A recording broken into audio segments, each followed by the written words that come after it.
मुझे कभी नहीं लगा था कि मैं स्कूल का टॉपर बन पाऊंगा, लेकिन क्वांटम एकेडमी ने मेरी कंसिस्टेंसी, मेरे कॉन्फिडेंस और कॉन्सेप्ट सब कुछ डेवलप किया। हमारे नासिर सर हर कॉन्सेप्ट को सिंपल और रिलेटेबल एग्जांपल्स के साथ समझाते हैं। डाउट्स, वर्कशीट, टेस्ट एनालिसिस सब कुछ प्रॉपर्ली प्लान किया जाता है।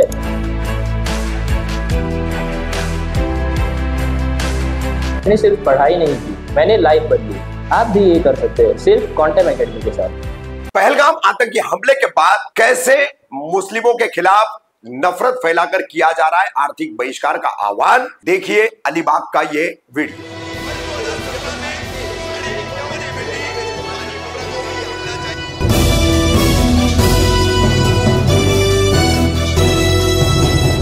रफीक कामदार हिंदुस्तानी रिपोर्टर में आपका स्वागत है। फिलहाल देश में एक ही घटना की सबसे ज्यादा चर्चा है और वो चर्चा है कश्मीर के पहलगाम में जो पर्यटक गए, सैलानी टूरिस्ट गए, उन पर आतंकी हमला जो बेसरन में किया गया। बेसरन का यह आतंकी हमला जिसने पूरे देश को झकझोर कर रख दिया है और सरकार की सुरक्षा की नाकामयाबी इससे सामने आई है। जो पर्यटक जिन्होंने अपनों को खोया, जिनके अपने इसमें मारे गए, उन परिवारों समेत जो बचकर आए, जिन्होंने इस तमाम हमले की सच्चाई अब सारी दुनिया के सामने रखी है, जिसमें सबसे बड़ा मुद्दा उभरता है सुरक्षा की चूक का, सरकार की जिम्मेदारी की चूक का।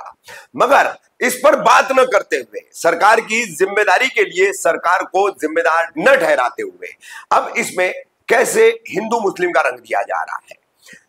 हमला न तो कश्मीरियों ने किया, न तो भारतीय मुसलमानों ने किया, मगर इसे अब मत्थे मढ़ा जा रहा है भारत के तमाम मुसलमानों के। कैसे मढ़ा जा रहा है, फिर उनके खिलाफ कैसे नफरत फैलाई जा रही है और कैसे उनके खिलाफ बहिष्कार का आह्वान किया जा रहा है।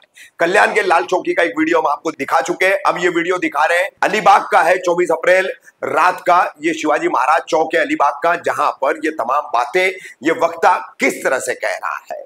अब जो सहिष्णु हिंदू है, जो सेकुलर है, जो सामाजिक सौहार्द बनाए रखना चाहते हैं और किसी तरह का कोई टकराव नहीं चाहते, सबसे पहले उनको निशाना बनाने की बातें शुरू हो चुकी है, जो इस वीडियो में खास करके आपको दिखाई देगी। मुसलमान तो निशाने पर है ही, उनका आर्थिक बहिष्कार करने की बात तो है ही, मगर देश की एकता अखंडता रखने वाले दूसरे धर्म के, दूसरे समाज के जो लोग हैं, अब उनको भी जो है ये फैनेटिक अपने निशाने पर लेने पर आमादा है। किमान आपल्या अलिबाग सारख्या मेलेल्या हिंदूंच्या शहरात दरडोई 4 छांदे आलेले आहेत हे बघून जरा आनंद वाटला। फार कमी लोक जमा होतो आपण, ही दरवेळची शोकांतिका आहे आणि दरवेळेस घरी बसून चर्चा करायची आणि कुठल्या तरी सलीम अब्दुल त्याला दोष देत बसायचा। त्याला दोष देऊ नका, तुमच्या माझ्यातल्या समाजातल्या सो कॉल्ड सिक्युलर किड्यांना अगोदर ठेसून मारा। त्यांनी कोणीही न दिलेलं वकील पत्र यांनी घेऊन ठेवलंय की सगळे मुसलमान असे नसतात, सगळं हे असं नसतं, हे असतं तसं असतं। त्यांना अगोदर विचारा की तुला हे वकील पत्र कोणी दिलंय। याच्यातून बाहेर पडायचं असेल तर सगळ्यात पहिले आपल्यातले सेक्युलर किड्यांना पायाखाली घ्या, त्यांना ठासून मारा, त्यांच्यावर बहिष्कार घाला, त्यांच्यावर सामाजिक बहिष्कार घाला। कुठेही जाहीररित्या जर कोणी वकिली करत असेल तर त्याच्या थोबाडात मारा, त्याच्या तोंडात शेण घाला। हे बंद झालं पाहिजे। जोपर्यंत हे बंद होणार नाही तोपर्यंत हे असंच सुरू राहणार आहे, लक्षात ठेवा। आणि सगळ्यात महत्वाचं, यांच्या आर्थिक नाड्या आवळायला घ्या। नागपूरला झालेल्या दंग्यात सुरू झालेलं आहे, नागपूरला हवा टाईट आहे, नाशिक मध्ये परवा सुरुवात झालेली आहे। मला माहिती आहे अलिबाग मध्ये सुरू करणं फार अवघड आहे, परंतु तरीही माझं आव्हान आहे, यांच्या आर्थिक नाड्या आवळायला घ्या, त्याशिवाय पर्याय नाही। प्रत्येक गाडीवर कळलं पाहिजे तुम्ही दिलेला 1 रुपया हा तुमच्या विरुद्ध वापरले जाणार आहे, लक्षात घ्या। तिथं कोणालाही हे नव्हतं विचारलं की तू आगरी आहेस का, कोळी आहेस का, माळी आहेस। त्याला कलमा पडायला लावला, त्यातही शंका नको म्हणून पॅन्टा खोलून बघितले आणि मग गोळ्या मारल्या। त्यांनी फक्त हिंदूंवर हमला केलाय, जरा लाज वाटू द्या।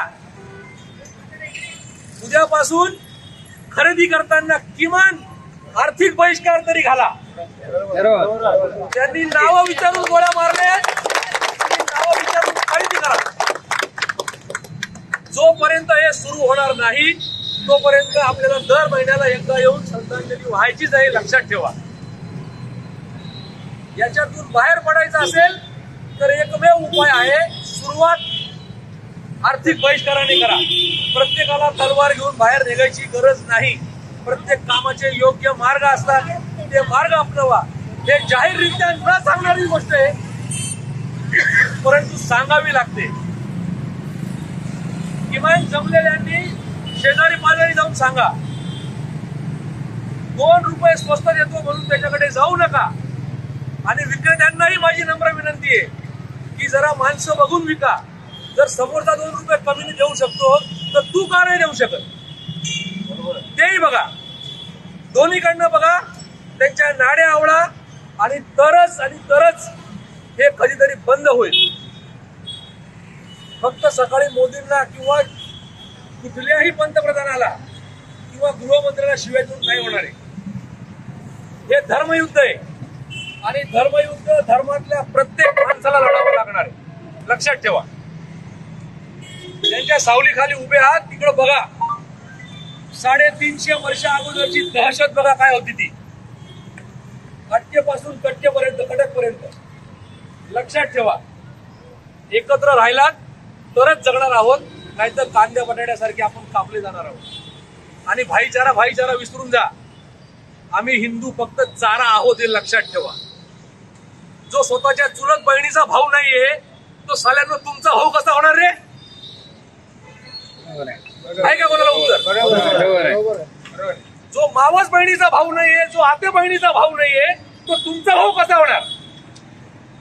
तर लक्षात ठेवा, एक तर चारा बनायला तयार राहा, नाही तर युद्धाची तयारी करा. आर्थिक बहिष्कार आजचं सगळ्यात चांगलं हत्यार आहे, ते अपनवा. कुठे ना कुठेतरी चांगला सूर्य उजाडेल. धन्यवाद.